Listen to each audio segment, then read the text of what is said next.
The newly discovered variant called the Omicron has created panic across the globe. The World Health Organization has termed the Omicron variant as a variant of concern. According to the WHO, the new variant has been put under the most troubling category along with Delta, Alpha, Beta, and Gamma variants. Now, what exactly are the symptoms caused by the Omicron variant? According to the chairperson of South African Medical Association, Angelique Coetzee, patients detected with Omicron variant have shown high level of tiredness regardless of the age group. But in a sign of relief, there has been no major drop in the oxygen levels of the patients. India, in the second wave of COVID-19, witnessed a major drop in the oxygen saturation levels of many patients. Patients have also reported mild muscle aches, dry cough, sore throat, and even few of them reported high temperature. However, the doctors have also claimed that patients who were detected with the Omicron variant have recovered without the need of hospitalization. Preliminary data also reveals that Omicron variant is almost 40% more transmissible than the Delta variant.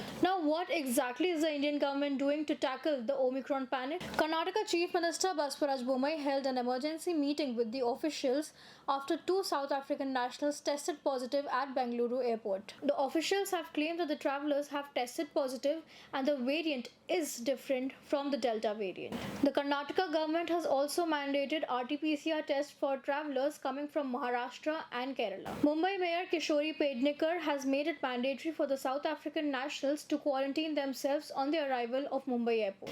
The government has made it mandatory for the international travelers to produce an RT-PCR report on their arrival in the country. The government also said that no case of Omicron variant has been detected in India as of now, but there are two clusters, one in Karnataka and one in Maharashtra, that are under observation. Several countries including Italy, France, and Canada have suspended their flights from South Africa due to the panic caused by the Omicron variant.